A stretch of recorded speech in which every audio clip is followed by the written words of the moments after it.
Live. Jordan Moore, John Jackson back on ESPN LA 710. Get ready for your next big game. Let Ralph's help make game time a little easier. Place your order today for ready-made party platters at your neighborhood Ralph's Deli or at ralphs.com/order online. Now time for the athletic director at the University of Southern California. If there's a Hall of Fame, this man is in it. Lynn Swann joins us now, and you're the boss. So we talked about expectations earlier with one of your employees, Clay Helton. What are your expectations for this upcoming season? Well, Clay knows, so that helps. If we're talking about football, I think every coach, it's important for every coach to understand what the expectations are. And for the most part, they should never change. We want the kids to graduate. We want them to have a great college experience. But when they're playing their sport, we want them to win.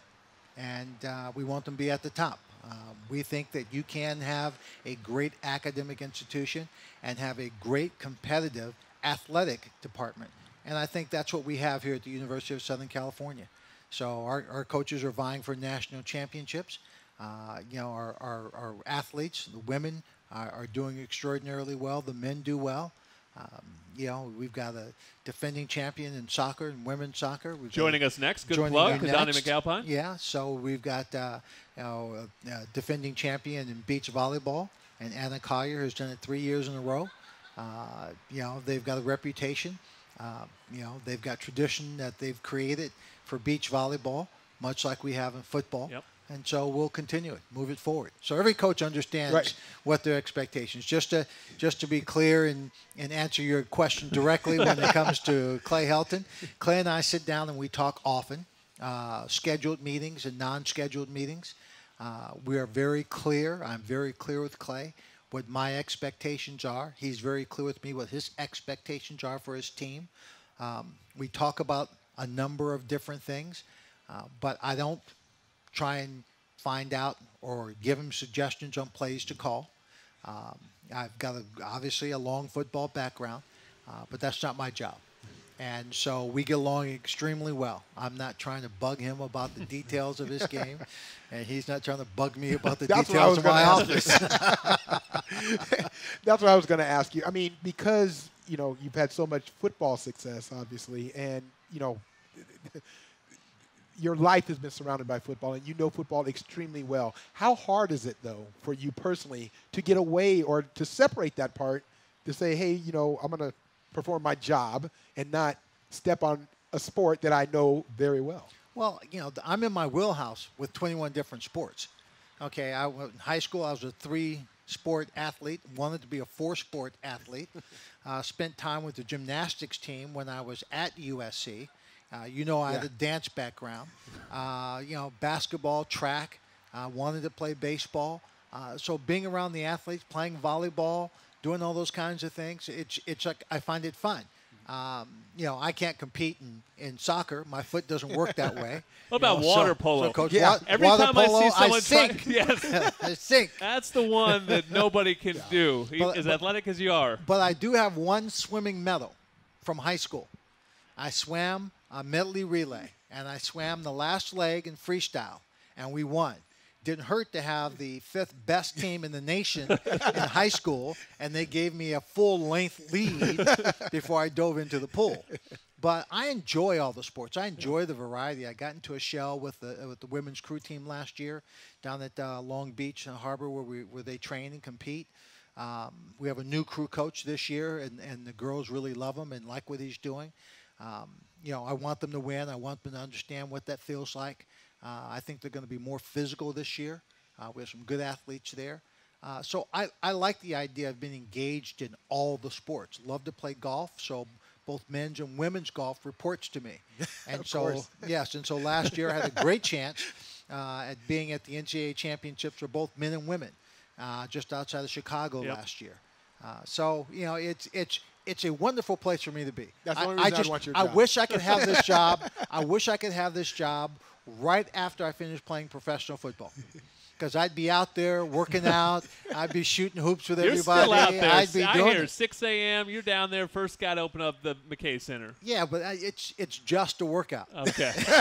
No lights. The lights are a lot darker down there. Yeah, it's I'm not putting the move on the guy. I'm not faking him out, catching, diving for a pass. I'm not doing those things.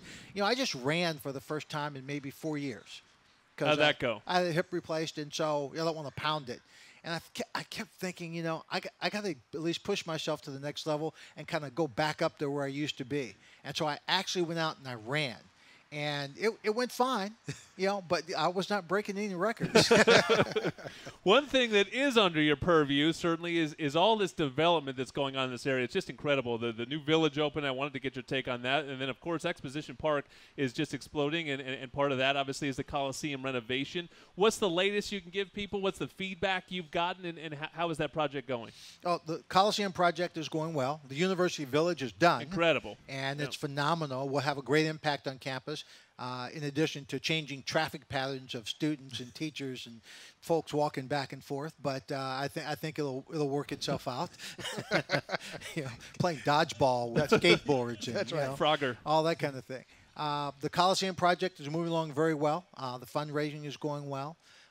Look, when you're taking an iconic facility like the Coliseum and reducing it from 90+ thousand to about 77,000, there's going to be some angst. There's going to be some pain.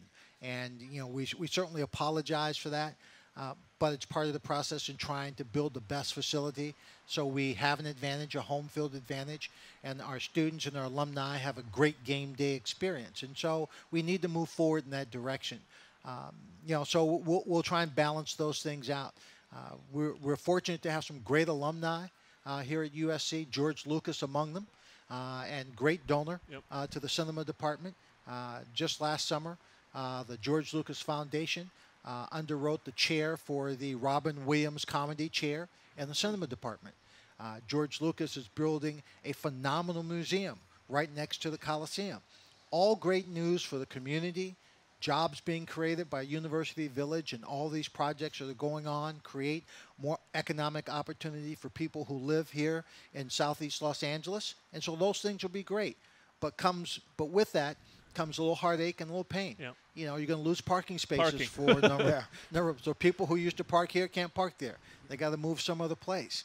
But at the end of the day, it'll be a little adjustment. We'll come right back, and everything should work out fine. When you look at the program overall and where things are going with the program, how proud are you just where USC is right now? I mean, as you mentioned, you went down several of the sports, but they're up there in every single sport, and as a university, one of the elite programs in the nation. How proud are you of that? Well, I'm very proud. I'm very proud of my alma mater because they did that when I was here. And at down times and up times and going back down and getting back up, they continued to achieve winning championships in multiple sports and growing.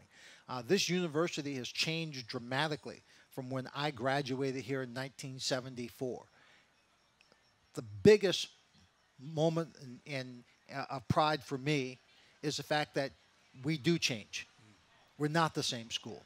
If we were the same school that I left in 1974, I would not take this job. Right. Right. Because we need to change constantly to move forward. And not change for the sake of change, but constructive change. Right. Changing in the right way. Finding the right leaders who have a compelling story and vision for the University of Southern California. Our university presidents have had that. Max Nikias, the architect of a lot of the change and growth. And it's not just a growth in building.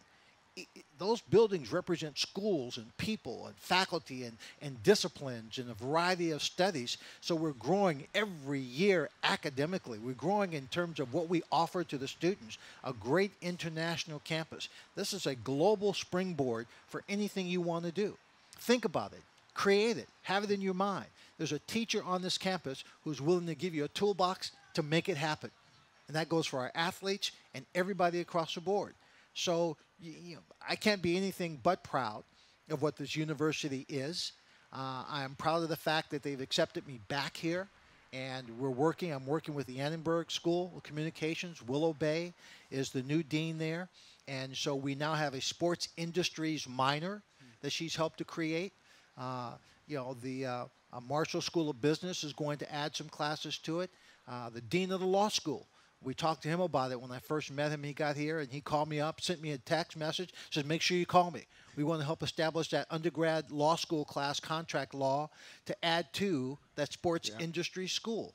So the fact that I come here as a director of athletics, okay, I'm not faculty, I'm not a dean, I'm an administrator, but when I talk to the deans, they have the common respect and goals of being entrepreneurial and creating things for the next generation, not the last generation, to move it forward. They listen and see these are good ideas, and we work together collaboratively. Wow. That's as much as you can ask for. Wow. That's the athletic director, Lynn Swann, talking about a big present and an even bigger future here at USC. And part of that, he was talking about great leadership. We got one of those great leaders coming up next. The women's soccer head coach, Kadani McAlpine, a frequent guest here on Trojans Live, is next on ESPN LA 710.